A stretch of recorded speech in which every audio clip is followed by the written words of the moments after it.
Time for Blind Man's Bluff. This is where we pick a random section of Robert's website and we go through the magic of set jetting. And here is your clue, Robert. The clue is something that you've written on your page. All right. And you're going to have to guess. Okay. By the time the fourth entry in the franchise rolled around, blank was a household name and lost much of the fear once associated with the original film. Nightmare on Elm Street 4. Oh my gosh. Yes, sir. How did you know? I was like, number 4, whatever, and then I knew immediately what. You knew Yeah. what it was. Yeah. All right. Well, here is The Dream Master, Nightmare on Elm Street 4. Cool font there. First part is at South Serrano, Los Angeles, which is East LA, I think. I think it's a little south of Hollywood, if I remember right. So Okay. they built a facade of this is the first one where they did not go back to the original Elm Street house. But what's funny is that you go to, when you see websites, talking about the Elm Street house, sometimes they use the Part 4 picture, but you can tell it's not a real house. I don't know if you go for the next one down, you can kind of see what. First of all, what were the little girls doing again? My memory's a little hazy. Oh, they're always jumping rope and that doing was it. The Freddy song. Yeah. Freddy's dead. Yeah.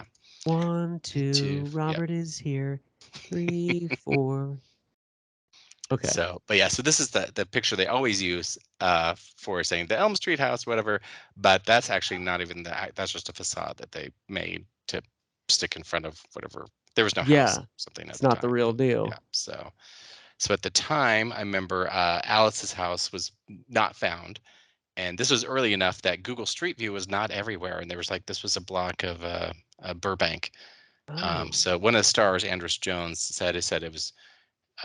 He said it's somewhere between North Hollywood and Glendale. I'm like, well, that's Burbank. So there was the 6 blocks that were not on Google Street View. So I remember one of my trips, I just drove around until I found the house. Oh, you did a great job. You found it. Thank you.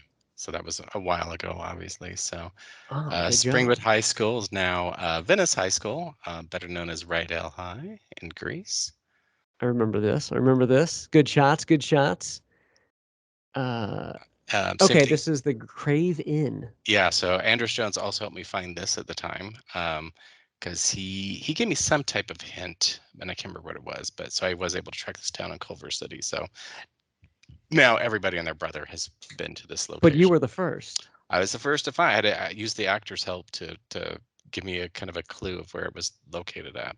You pieced it together. This one took a lot of detective work to find the street by finding the houses appearing across the house facade, which we've talked about. But you were the first, I think. Yep. What part of the movie is this? Was this when they? This is go back to the Elm Street house, because people are like, oh, it's been abandoned. I mean, it's been abandoned for a couple of years, and obviously Springwood does not take care of their. This guy's hair looks pretty good for '88. You could rock that today. I would. I had a lot. I had a lot of hair envy to that, so that's not too far from what my hair kind of looked like at that time. She needs a lot of work. Well, this is where she's still mousy, and then she becomes. Oh, got it. Yeah. But yeah, that hairline, you could rock that today. He had the best hair for sure out of all the Elm Street movies. Oh, Andrus Jones had the best hair. I'm jealous. Okay. This is Kristen's house at 450 June Street. Yep. So I don't know if this had been found before or not. So, but at the time, where the new Kirsten dies, I guess, and then sorry. Let's see. We go back to the school. Yeah. So the others, I think we go back and forth to locations. So the cemetery was also I don't mess around. I try to find the exact spot where, even though it's all out of focus, I don't know how I found this particular spot, but. Where's the cemetery located? So this one is Evergreen Cemetery, where they actually shot the first and third Nightmare on Elm Street. Okay. So cool. There's some trips where I feel like I do a lot of cemetery work. You do great cemetery work. This is the Crave Inn still? The Crave Inn, which I did have lunch at once with Kellen. It's a nice little cafe there. The Rialto. We know where that is. Of course, in Pasadena. used in quite a few films. This is where this is the dream where th- she watches the movie and it's Yep, um she comes into the movie. So right. this movie did have some good ideas, but it just felt a little too MTV-ish for me at the time.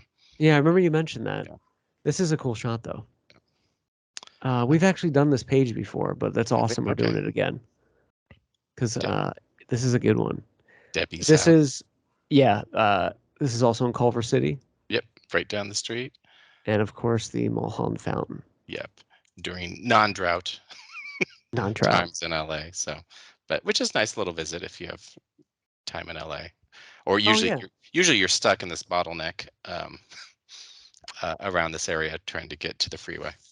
traffic's bad. Yeah. Traffic's bad. When I first moved to LA, I lived like 5-minute drive from here, and it's Oh, a really from cool. I mean, least, yeah. there's the Griffith Park, there's the Hmm. zoo nearby. It's a cool little spot, and you have to drive to get here, so it's not like it's always crowded in the park. The traffic's always bad, but Yeah. it's like kind of tucked away, which is cool. Yeah.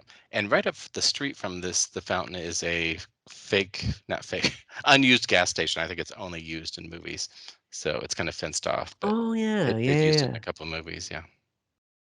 You've shot that gas station before? I have, and I can't remember what movie it was for. I think The Nice Guys or something like that. Oh, okay. And here you are with Andres Jones and some of the cast. So this is a cool. It's a cool page. So yeah, I remember I was at a screening once and the cast was right behind me. Hey, it's Fred Durst. Oh, I had some Fred Durst moments back then. So Were you trying to look like Fred Durst? I think I kind of naturally did, but Yeah.